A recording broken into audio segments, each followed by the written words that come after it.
Now watching news from CBC Radio 2. An armed siege in the heart of Sydney, Australia has ended. Commandos stormed a cafe where an Iranian-born government was holding a number of hostages. The suspect has been named as 49-year-old Manharon Onis, who is on bail on a number of charges. Loud bangs were heard and several hostages ran to safety before sustained gunfire rang out. Several people appear to be injured. Bill Mercer reports from Sydney. After more than 16 hours, Sydney's hostage crisis is finally over. We understand heavily armed police stormed the building at just after 2 o'clock in the morning local time. A number of explosions could be heard rippling through the centre of Australia's biggest city. There are reports of some injuries, although it's unclear if any of the hostages are badly hurt. The gunman has been identified as an Iranian cleric.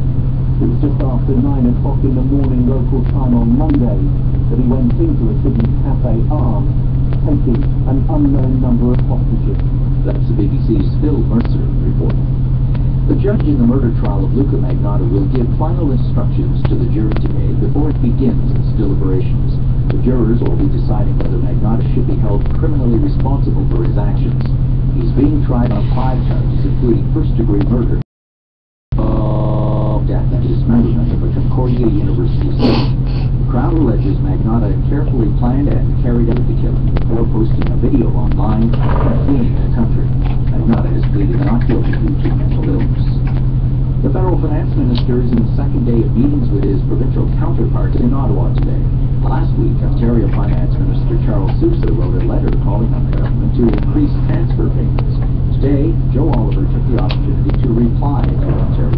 Transfers to Ontario will total over $20 billion next year, or an increase of almost 88% since our government took office in 2006. I call on Ontario's government and all governments to follow our lead of balancing their budgets, lowering taxes, and showing fiscal discipline. Oliver also stated that his government's promises on income splitting and child fitness breaks are ironclad and will not be effective. He also stated that the budget will be balanced by next spring despite dropping oil revenues. Meanwhile, the price of oil and other energy issues are being discussed in Washington today by North America's energy ministers. Canada's Natural Resources Minister Greg Rickford has said he'll raise the status of the Keystone XL pipeline project, which remains mired in the legal and political quagmire in the U.S. The Russian currency has hit new lows against the U.S. dollar. For the first time, the ruble has been trading at more than 60 to the dollar. Falling oil prices and international sanctions over Ukraine are being blamed. Andrew Walker reports. The ruble's loss of value has been rapid. It's fallen more than 45% against the dollar this year, with most of that decline in the last few months. The Russian central bank has tried unsuccessfully to stabilize the currency, buying rubles in the market and raising interest rates.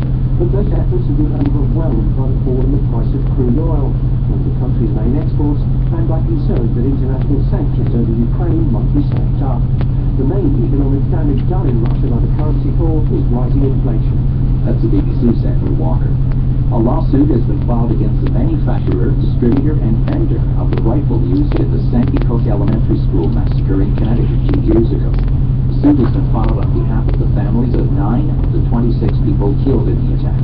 The claim is that the rifle, a Bushmaster AR-15, was not intended for public use.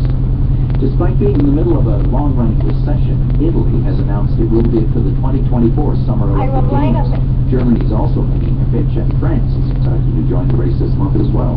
Also expected to be in the running is the United States, with bids being put together by Boston, Los Angeles, San Francisco, and Washington, D.C. The winning city for 2024 will be announced 2 years from now. You're watching his CBC Radio 2.